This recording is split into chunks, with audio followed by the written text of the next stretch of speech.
Greetings! Today, let's try something different. Let's explore an interesting topic whose importance you already know but might not have had a chance to understand it further. Let's talk about negotiation and conflict management. Your work involves dealing with people on multiple levels. When different people come together, conflicts are bound to occur. Let's see how you can help manage conflict and negotiate a solution that keeps one's best interests at heart. Negotiation is a very important tool in conflict management. It provides an organized framework for confronting and resolving disagreements. It also facilitates communication, compromise, and collaboration between disputing parties.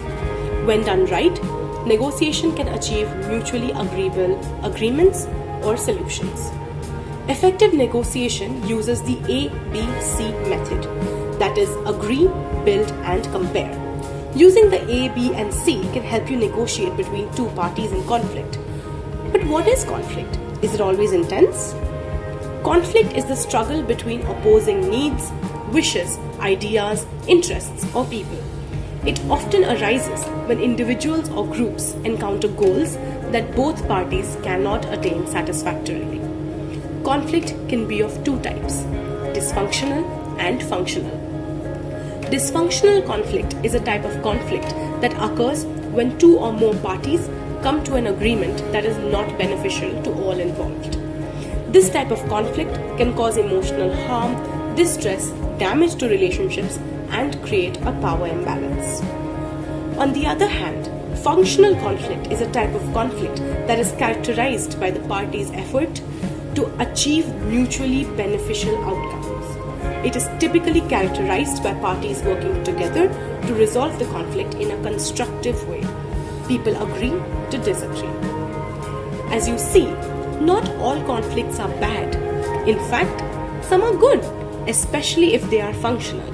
Functional conflicts can help in analytical thinking, increase cohesion, and reduce tension. Largely, conflicts can be resolved using 5 ways or modalities. These provide approaches for resolving conflicts while maintaining group harmony.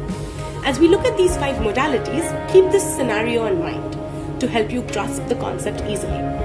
Consider a close group of friends organizing a road trip and trying to reach a consensus on how they should go about it. We've all been there, right? Keep your experience of a friend's trip in mind as we look at the 5 modalities. The first modality is accommodating.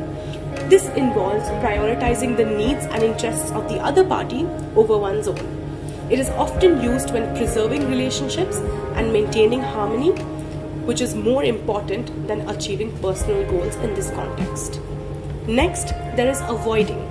It involves ignoring or avoiding the conflict altogether. It is generally used when the issue at hand is relatively minor or when addressing it may lead to negative consequences. Although it can be beneficial for temporarily diffusing tensions but may not lead to a long-term resolution. Then there is compromising. This involves seeking a middle ground where both parties give up something to reach a mutually acceptable solution. It is used when time is limited or when maintaining relationships is crucial. It may result in a quick resolution, but may also lead to dissatisfaction if both parties feel they have conceded too much. There is also cooperating. This involves working collaboratively with the other party to find a solution that satisfies both parties' needs and interests. It requires open communication, active listening, and a willingness to explore creative solutions. This often leads to mutually beneficial outcomes and strengthens relationships. Finally, there is competing.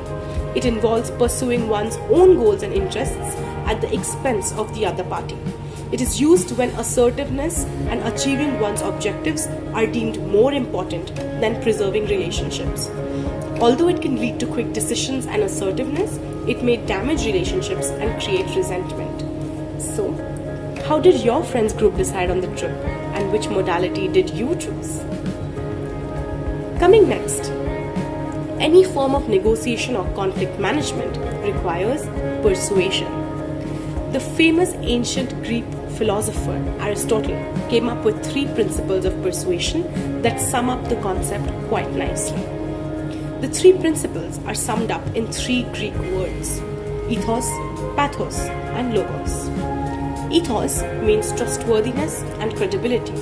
It allows listeners to understand the speaker's values and ethics. Pathos means empathy. It appeals to the emotions such as pity and empathy. Logos, it means rationality. It uses reasoning and logical arguments to convince the audience. Effective negotiation involves appealing to both emotional and logical sides of human nature. Like many things in life, this too is a balancing act. It promotes understanding and fosters a harmonious group dynamic. While managing conflicts, the subject of truth often comes about.